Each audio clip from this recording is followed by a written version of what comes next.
All right, hello G-Man 3B, and it's the long overdue, isn't it? It's long overdue next recap in the series. Apologies for missing it last week. Was absolutely swamped with, firstly work, and secondly the launch of the new REBBL Imperium season, which has been keeping me very, very busy. And a quick plug, if you get a chance to come along and play in that, it's quite good fun.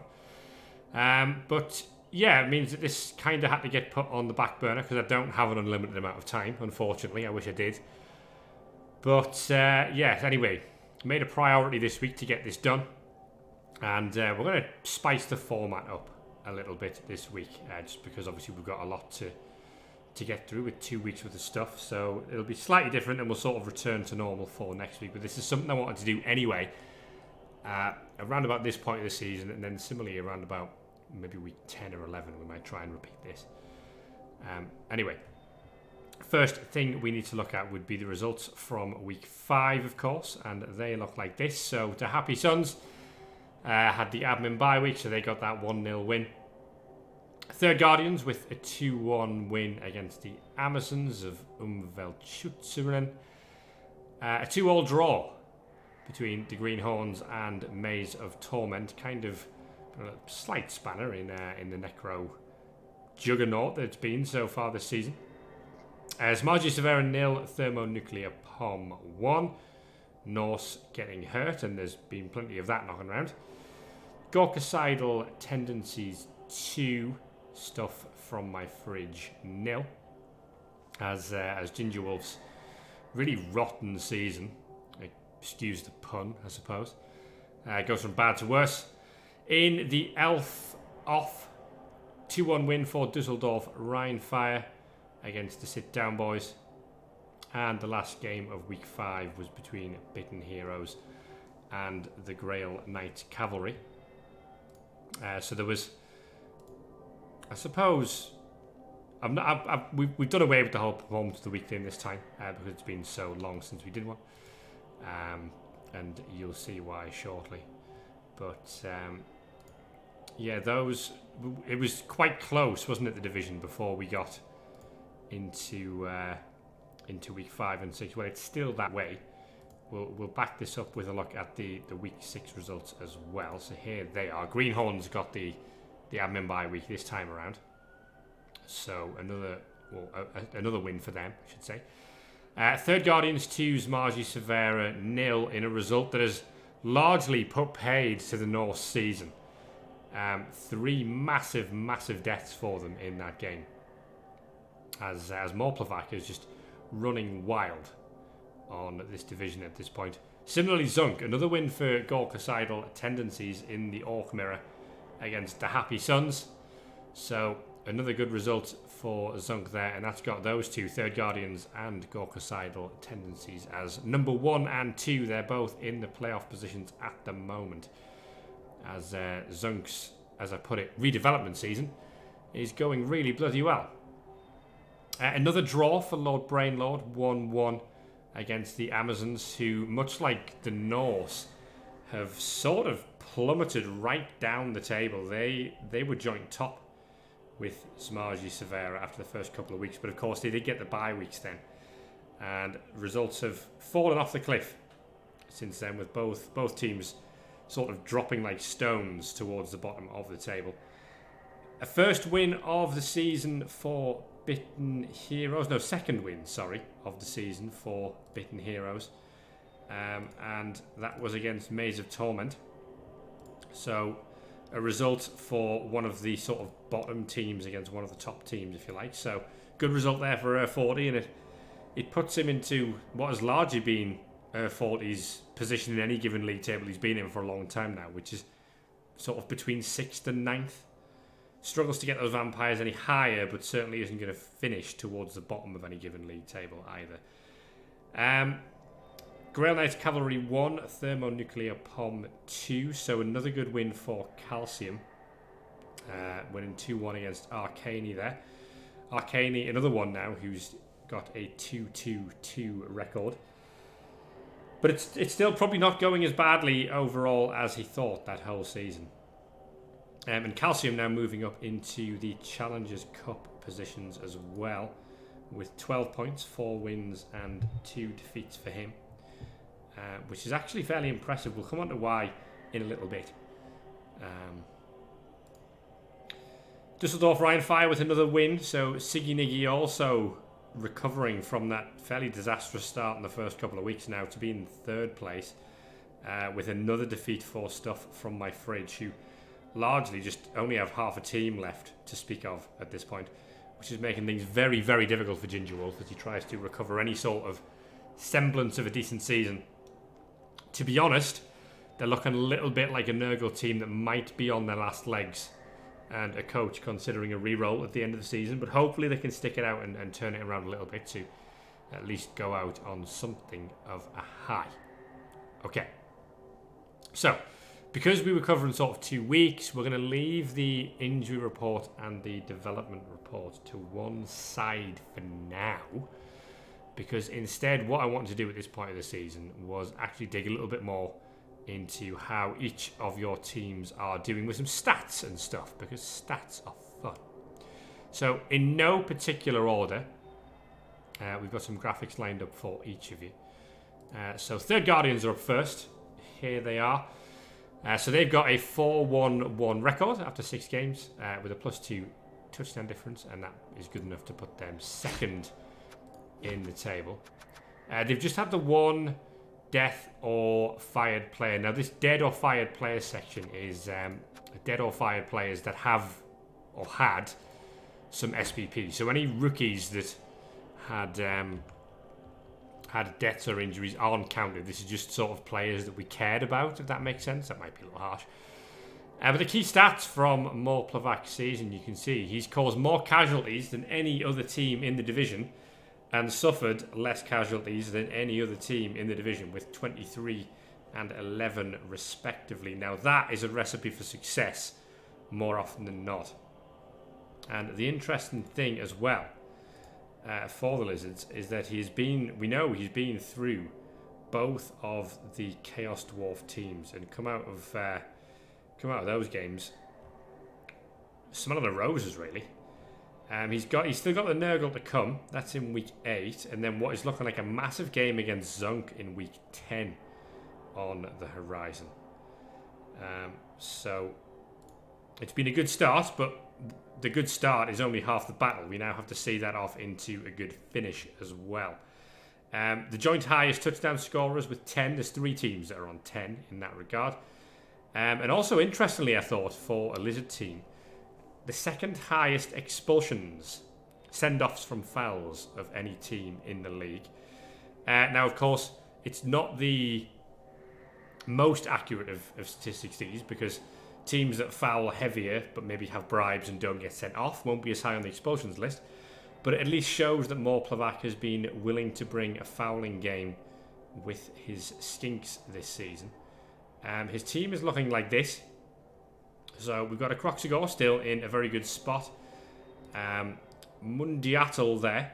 I mean, that's a wonderful Saurus now. It's just leveled up to 77 SPP, and that is a Strength 5 block, stand firm, guard, mighty blow piece.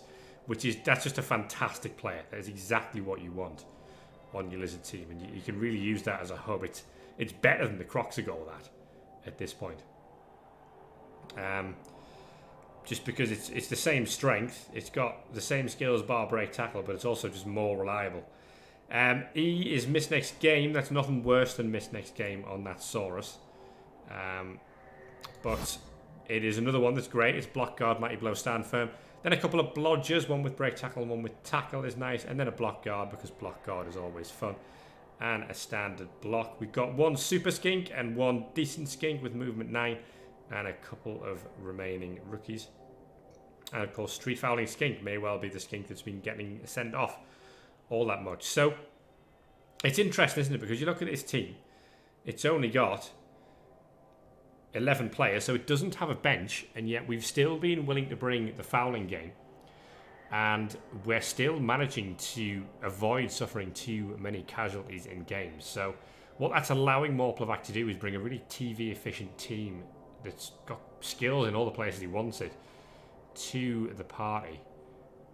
And he's able to, in a lot of these games, pick up inducements as well to go with what is a very good Lizard team. And that explains why it's been such a good start to the season for Third Guardians. So one of the teams to watch out for. We're just under halfway. Week 7 is kind of the halfway point of the season. So in the second half of the season, certainly one to watch. Elsewhere, the Happy Suns have a 3-0-3 record with a -1 touchdown difference. That puts them in 6th place in the table. Don't have any draws, but of course, winning 1 and losing 1 is better than drawing 2, isn't it? Certainly when it comes to points on the board. You could argue that in some cases, it depends on the opponent. If it was a rival, you'd rather take a draw to give yourself a point and deny that player 2 points. But in a general rule, a win and a loss is worth 3 points. 2 draws is worth 2 points. So, yeah, the Happy Suns not going too badly. And that's despite the fact that they have the least SPP earned of any team in this division this season with just 67. They have the least running meters with the ball. I mean, take what you will from that. They're either picking it up near the halfway line and getting over the line, or they are losing the ball to turnovers fairly quickly in some of these games. They're also taking a lot of blocks, so they are second highest on the list of blocks received. But what that's not doing is translating into results. They're taking a lot of casualties and they're not hitting back well. So what that's telling me is that we're basing up with the Orcs, which is kind of what you want to do with an Orc team, but you need to do it properly. So we're basing up possibly not as well as we could be, if that makes sense. So you want to be basing these Orcs up in positions that makes it difficult for the opponent to block back, and instead is encouraging them to dodge away. And that is largely just an exercise in properly positioning all of your block guard pieces, or your black Orcs with guard and all that sort of thing. So yeah, if you're going to take blocks, eventually the armor will break, and that's what we've seen with the death of that black Orc blocker, Ugroth Gouge Brains, and Tip Top 2 as well, the plus movement lineman. Though you could argue that one was no great loss. The team itself, just bringing them up in the background here, look like this. So, I mean, it's an interesting one, isn't it? We've got a rookie Black Orc who's now on 5 out of 6 SPP, which is decent. These 3 are still okay, but this one doesn't have guard. Block stand firm is fine, but you'd like guard to really complete the set there. The strength 4 lineman is essentially a pseudo Black Orc again, and if you could roll another double for guard on that, then it becomes basically a 5th Black Orc on the field for just a little bit more cost, which is really good. The blitzers, we have a couple of perms on these now, don't we? So Docker's got an armor bust, and he's kind of our ball carrying blitzer. We don't run a thrower on this team. We got another block tackle lineman. I'd maybe like to see some wrestle on the lineman instead of the constant block. I think wrestle just gives you that different option if you need it. And you'll see a lot of Orc teams run that one wrestle tackle lineman piece. And no dirty player here either. But it's not doing too badly, it has to be said. 6th place is a good spot to be at this stage of the season. We've got 150k in the bank, so if anything was to die, we can replace it.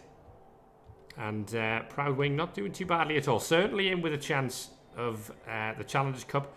We need a good run, but everyone's going to need a good run to get one of the 2 playoff places. But 6th place after 6 games is not a bad place to be at all. Unlike Zmarji Severa, who are very, very much in a bad place. T-Cold, as I said, was top of the table after 2 games. One of them was a bye week win, and it's now 4 straight defeats and a bunch of massacres. Look at all those deaths. So, Mighty Blow Berserker, strength busted. We've got a lineman with dirty player guard Fen dead. The Yeti, 50 out of 51 SPP on Titansky Zmarj. He's dead. Vodny Zmarj, that's a ball carrying piece if ever I saw one. He's dead. And a dirty player dead as well. And this all came in the last game against Thermonuclear Pom, I believe it was. No, sorry, the Third Guardians the Lizards, who are kind of just mincing through everything. So, yeah, bad times for T-Cold, who's, to be fair to him, taking it on the chin like a champion. And we can only really applaud that, because we've all had this happen to us in the past. And it's never nice, because there's a long way of this season to go. It's not a completely unusable Norse team at this point. They've lost the most SPP of any team in the league, and that's barely surprising, given that list of dead and fired players there. They've suffered the joint highest casualties of any team in the division, and that includes 9 in that game against the Lizards. But interestingly, for a Norse team, they've not managed a single crowd surf in any game this season. That's rare for a Norse team, because with 2 Ulfs with Frenzy, a Yeti with Frenzy, 2 Berserkers with Frenzy, very, very rare to see a Norse team not managing a single crowd surf. So either everybody's playing well against them, which is partly reflected in the record that T-Code's got, but perhaps they're not doing enough to generate those crowd surfs, and that is an area that he could maybe look to improve. The team itself, as I said, it's not completely unusable. We've still got a strength 4 Berserker who's capable of some phenomenal damage output. We've still got a runner who subs in very nicely as a ball carrier with strength 4 Blodge Step. The Ulfs are still fine and in good nick. The Adu one isn't a massive deal when you've got Break Tackle. We do have another rookie Berserker with 1 casualty to his name, and then we've got a lot of block tackle on the lineman. The dirty player died, so we probably want another one of them at some point. This lineman here seems like a prime candidate. So what has to be said is there's still enough players on the team. The 2-0-4 record and being bottom of the table isn't purely a result of just fundamentally bad dice and the whole team being dead and not having a chance in any games. It's a legitimate position in the table, but a couple of those games have been influenced by fairly heavy casualty numbers. But again, can we maybe reduce that by giving up less blocks? It remains to be seen. The Greenhorns are next. They are 7th in the table for Train Ra's team.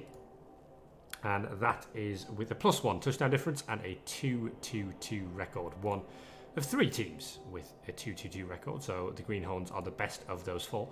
Just the one player with SPP that's been lost this season, and that is a blocker with guard, which is sad.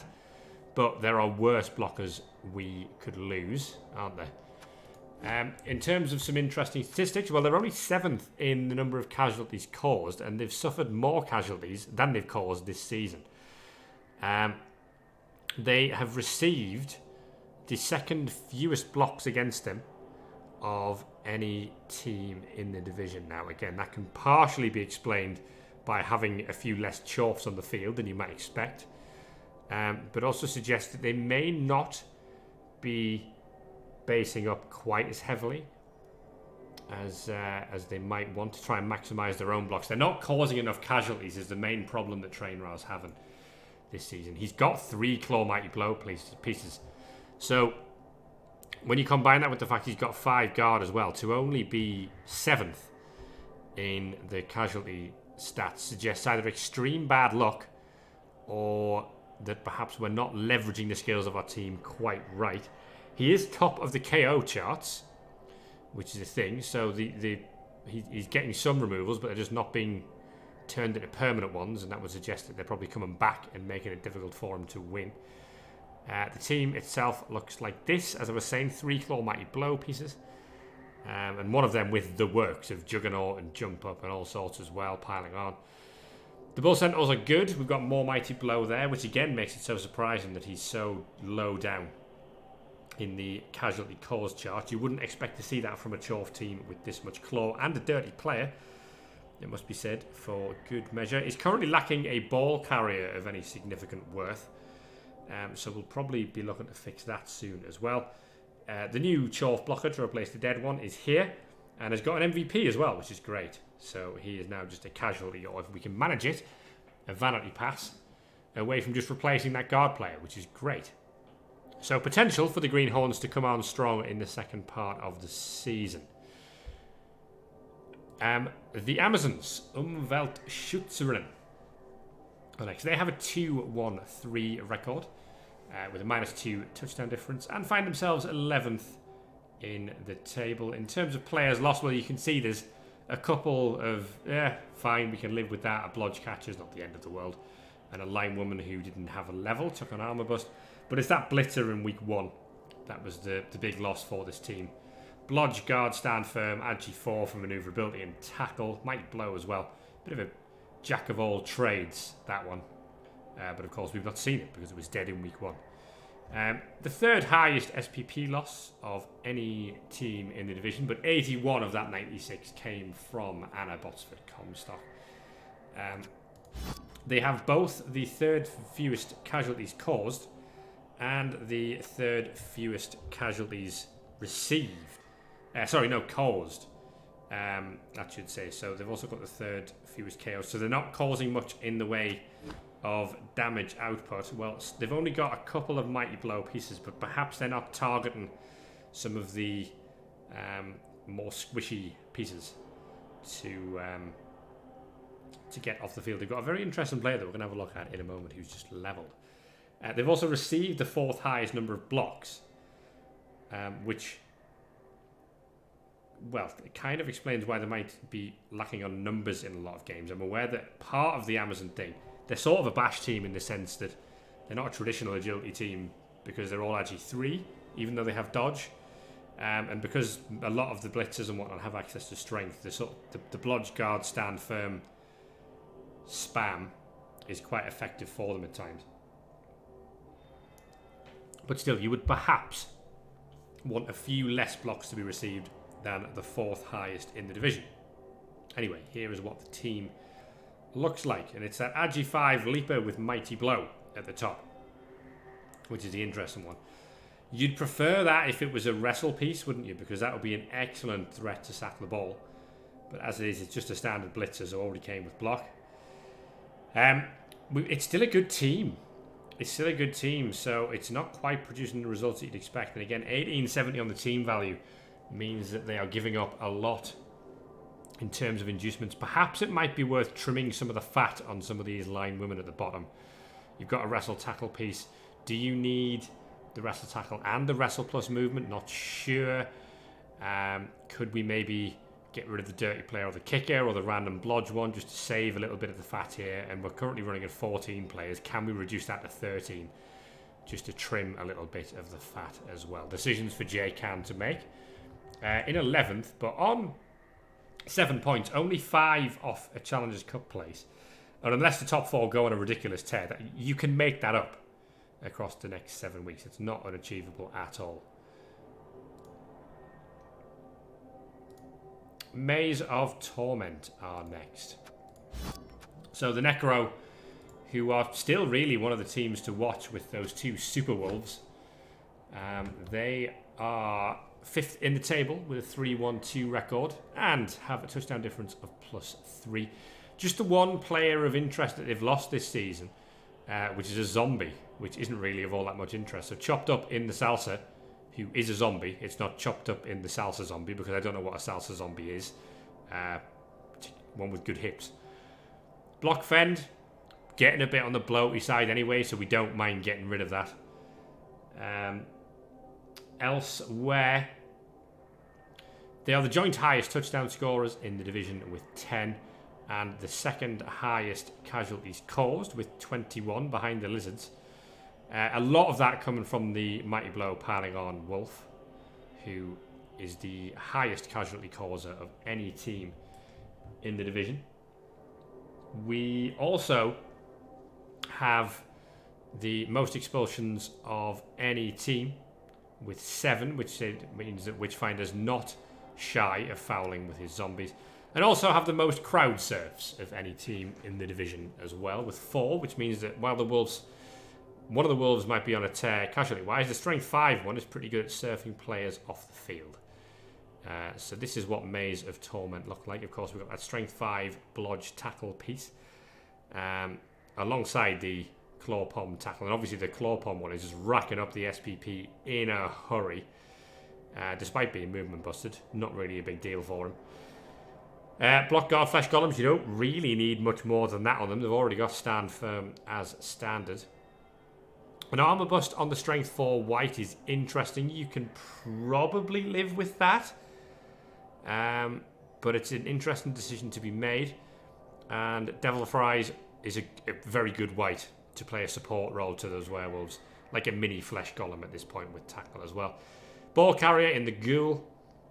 Guard zombie is lovely, even though he's agility 1, not the end of the world. And a couple of dirty players, well, as we know, they've been keen to get in on the fouling game, haven't they, with the most expulsions of any team this season. So still great chance for Witchfinder to have a strong second half of this season. And on a similar vein, Thermonuclear Pom find themselves in 4th place with a 4-0-2 record and a +2 touchdown difference. A couple of players lost, but it's not disastrous ones for them. Actually, the most interesting thing on this team is the couple of permanent injuries that have been taken to high risk, high reward. Who is he's the only Claw Mighty Blow blocker on this team. He is movement 3, agility 1. So I think there might be another player's fired that I've possibly missed on this team, which I think is another chorf piece. Anyway, the mighty James Jenks proved to be not all that mighty, and we can rebuild him. Well, the apothecary took one look at him and said, sorry, no we can't, mate. He's dead. But interestingly, it is almost strange that Calcium finds himself in 4th place in the table, because this is another chorf team, one of the sort of bashy claw teams that we would expect to be good at this, who are really, really low on the casualties caused charts. They have the 4th lowest casualties caused of any team in the division with just 10. And they've suffered almost twice as many casualties as they've caused, with a team going against them. And they also have thrown the 3rd fewest blocks of any team in the division, which is, again, really surprising for a Chaos Dwarf team. A lot of that can maybe be explained if they've been outnumbered in a couple of games. You're going to have less players to even throw blocks with. But you would really want, as a Chaos Dwarf coach, to be maximising the number of blocks you can throw, to try and maximise the number of removals you can get, because that's how you win the game. And all of those statistics suggest that this is a chorf team that is having a bad season. And yet, there they are, with 4 wins out of 6, in a Challengers Cup position, and looking for all the world like they can continue to challenge up there. So it's credit to Calcium, really, for pulling those results out in spite of what popular opinion might suggest, based on those key stats there. The team is looking like this. So on the weaker side, the Squirrel dude here is a nice ball centaur. That's the star of the show. Strength 5, agility 3, sure hands and block. It's difficult to get the ball off him if you don't have a wizard. But the rest of the team is not particularly special. We've kind of got another ball carrier here, the token ball carrier. There's a lot of SVP in the Hobgoblins, 3 dirty players, so that'll be where the damage is coming from as opposed to these players. But he needs to get these chorfs leveled as quickly as possible, really. And yeah, most of this 1770, a lot of it's coming from these Hobgoblins as opposed to where you'd want some of these extra 20Ks, which is on chorfs. So, interesting to see whether Calcium can keep this up in the second half of the season, or whether it all starts to fall to bits. He's got the potential, if he can keep this fouling game up, to keep his removals up in that measure. And that actually might be where this fused casualties cause stat is being generated, because of course the API doesn't generate stats or casualties, from fouls, which could, if fouling has been the major aim of the game, could go a long way to explaining that. Dusseldorf Rheinfire have kind of had an opposite season to the Amazons and the Norse that we talked about before. And it started off quite badly, and it's on the up. So 3 dead or strength busted players, including Skylar Dwarf Armor Rhodes, the Witch Elf, in week 2, I think that was. Dwarf Armor, of course, this Dwarf Armor obviously being from the Bargain Boozers, because she's dead. Kick Lineman is dead as well, which is always a loss on an elf team, but is kind of to be expected, because it's still one of the players that you put in the way of the better players, and of those players, the kick one is the one that opposition bash coaches tend to go for first. Second highest in crowd surfs with 3. Second fewest in casualties caused with 7. That's alongside the Amazons. But interestingly, the third fewest casualties suffered as well, which is surprising considering how many they'd suffered in the first couple of weeks. So it really has come together. Sticky has sorted out his armor dice, and maybe he's taken a lot fewer blocks as well. And the results have turned around, with Dusseldorf Rheinfire propelling themselves up into a Challengers Cup position after 6 weeks of the season. It's an expensive Dark Elf team. We are coming in at 1950 now, which puts them right up there with the most expensive teams in the division. We've got a couple of Guard, we've got a couple of Mighty Blow, we've got a Strip Ball, Blodgestep, Witch Elf. It's an okay team. It's quite expensive. There's not many what you would call absolute superstars in that team. But that might work to your credit as well, because you're not super reliant on 1 or 2 players doing the job for you. And if 1 or 2 of the better players go off with an injury, you've still got players that can sub in and do a decent job in return. And that Agi 5 sure hands lineman is, of course, a threat as well. 1 touchdown away from a level which may well be leap for ball recovery on that player. It'll be interesting to see what he goes for. He doesn't have any protective skills like dodge or block at this point, that player. Next up are the perennial underdogs, Grail Knights Cavalry, who have slipped to 9th in the table from when we last checked in a couple of weeks ago. But they're coming on strong. They're still well in contention with a 2-2-2 record and that -1 touchdown difference. They're as low as 9th, but they're only 4 points off the Challengers Cup and 5 points, off the top of the table. A couple of deaths only on those linemen. 1 with Dirty Player, 1 was like a 3 or 5 out of 6 player.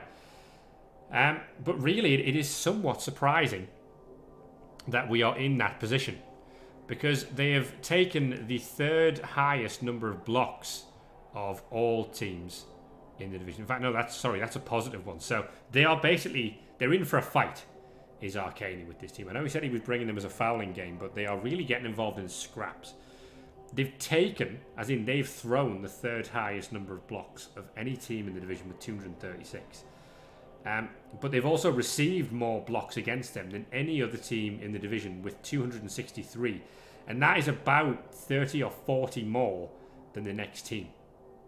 So they really are taking a lot of punishment. But the team isn't dying. It's holding on quite well. Especially considering they've taken the 2nd highest number of armor breaks of all teams in the division as well, with 234 armor breaks, which is like almost an armor break per block, which seems high, but obviously a lot of that would come from fouls and failed dodges and whatnot as well. They've taken armor breaks, just counts as anything, stuns, anything like that. But that can't be right. 234. That number must be wrong, because they've only received 230 odd blocks. I will double check that stat, but that one may be wrong. If not, it's remarkable that they're still in one piece, if that's correct. But I'm going to have to actually double check that one, because it seems like it might be a little bit unlikely. But as I say, I will double check that one for you. What have we got elsewhere? Well, of course, this is what the team looks like. That's what we need to check out. So these 2 Mighty Blow blitzers are getting the job done now. Interesting, the ball carrier now has Fend, which is sort of a... Fend is always a I didn't really roll anything good and couldn't think of anything else skill, so you just take it because it's okay. But he's got guard on all the blockers, which is nice. A couple of Dirty Players, which is obviously playing very well into his strategy for the season. And it's not a bad Brett team. What we lack is the stat freak.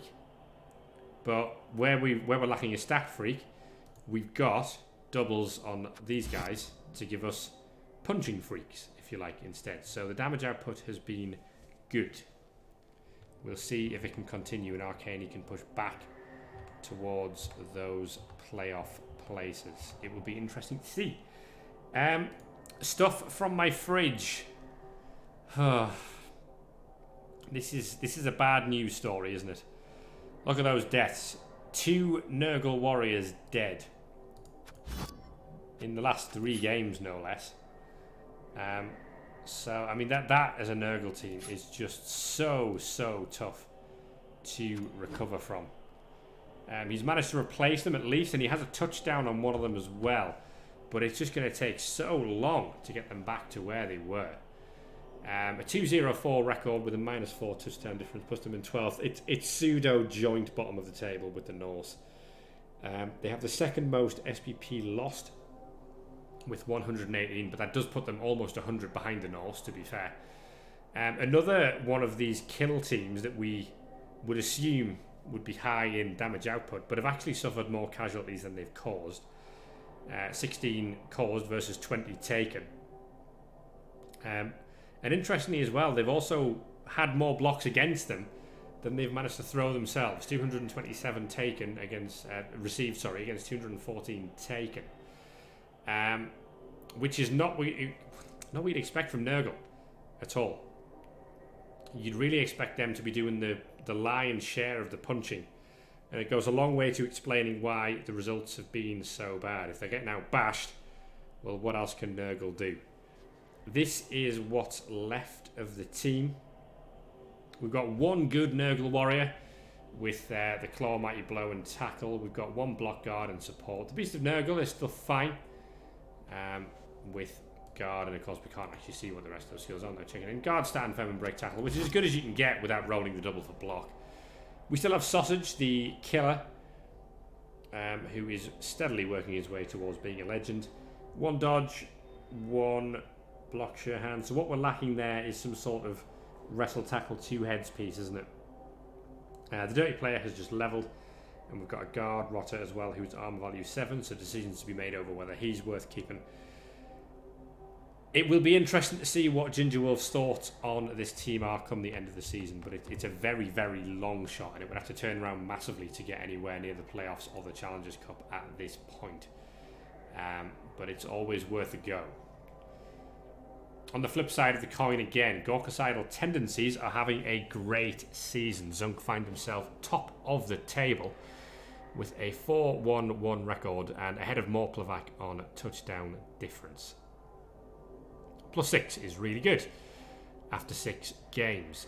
Only 1 lost player that had any SPP, and that is the dirty player who took an armor bust and Zunk opted to fire.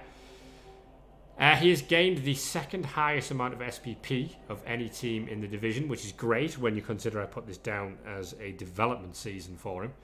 That he's winning the division as well, which is a nice bonus. Of course, winning games gets you SPP generally. And speaking of SPP, the Orcs have the most passes thrown of any team in the division. And Zunk obviously being influenced by Andy Davo, who he of course streams with. Flux Reamer, the thrower, has thrown something like 11 passes already this season, as these Orcs just spray the ball about with scant regard for whether or not they're meant to be spraying the ball around. They've also got the joint highest kills caused. Kills with 1 L there, which is an interesting spelling of the word. Avant-garde approach to killing. But it's going very well for Gorkacidal tendencies, and they've managed to increase themselves to a fairly whopping 1960 TV. And you suddenly start seeing where the passes are coming from when you see the 2 Agi4 blitzers that we now have. And we've got a strength 6 Black Orc as well. And a troll on the team as 2. So it's a beefy Orc team, this one. And proven to be difficult to kill. Interestingly, for a Rebel Orc thrower, it doesn't have access to a stat up, and does appear to have dump off in its arsenal, which I don't think I've ever seen on an Orc thrower. So there you go. But lots of guard, lots of mighty blow, and lots of good times for Zunk so far this season. He's never been to the playoffs or the Challengers Cup in Rebels, so we'll see if he's able to keep up this excellent start of the season. 2 to go. The sit-down boys are next. They've only lost 1 game, which is good. They've only won 1 game, which is bad. Suffering from Haringzord syndrome, or what used to be Haringzord syndrome, this team, with too many draws, and not surprisingly that leaves them with a +0, or plus or minus 0, depending on which way you look at it. touchdown difference. They are 10th in the table with 7 points, which puts them ahead of the Amazons on touchdown difference. But again, only 5 places away from the playoff, the Challengers Cup spot, and 6 points away from the playoff. So with a good run, it is achievable still. They have suffered the joint highest casualties of any team in the division with the Norse, and they had that in the bag until the Norse had that mega week in week 6. Second highest passes thrown. You'd expect them to be leading this, but the Orcs have other ideas. And also, as you'd expect, really, no surprises here, the fewest blocks thrown of any team in the division, and that's by a gap of around 40 or so as well. 3 losses, but none of them are really disastrous. A lineman with dodge, a rookie lineman who had about 5 SPP, and a dodge catcher as well, means that it certainly, they could have lost, it could have gone worse for Lord Brainlord, but it could be going better as well. This is what the roster looks like. It's a little light, but he does have 140k in the bank, perhaps choosing to keep the roster light and run with loaners so he can pick up some inducements, because he's got 3 fairly special catchers there, all at level 6, and an Agi 6 thrower as well, who is also level 6, Lord Fluoride, who is well on his way to a legend. And I mean, God, I've got my eye on that player for Imperium. It's a very, very nice elf thrower, that one. Although the Agi 6 a little bloaty when it comes to throwing things. Everything's a 2+, as it turns out. But there's still potential for Lord Brainlord. He just needs to find a way to convert these draws into wins, and he'll be golden. But not losing is a positive. If you can't win, don't lose. But if you can't win, you won't be going to playoffs.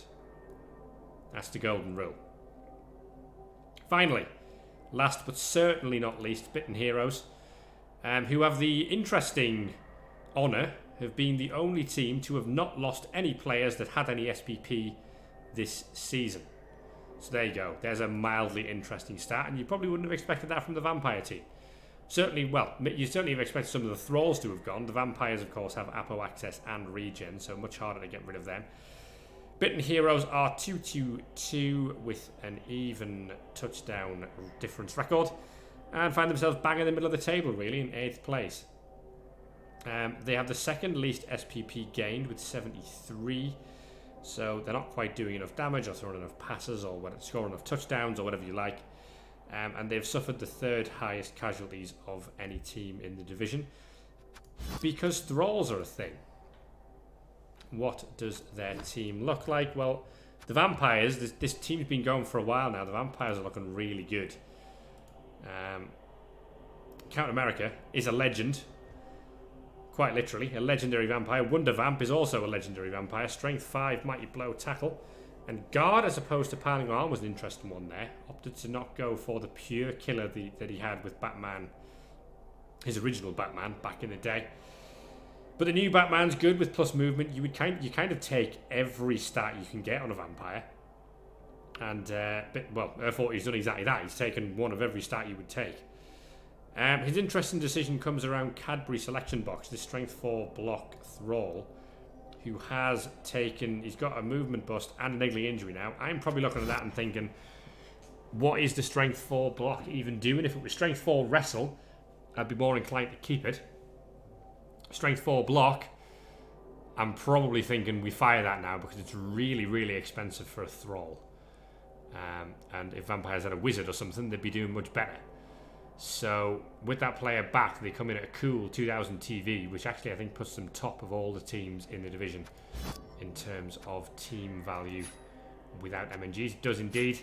So decisions to be made there for 40. What we can actually do is take a look at the leaderboard now, because nobody's played a week 7 game yet, so we're not spoiling anything. And as we've been talking about, that's what it looks like. So it's Gorkacidal Tendencies and Third Guardians who have been the stars of the show in this first part of the season. Can they keep it up? Neither of Zunk nor Morplevac have qualified for any of Rebel's off-season stuff.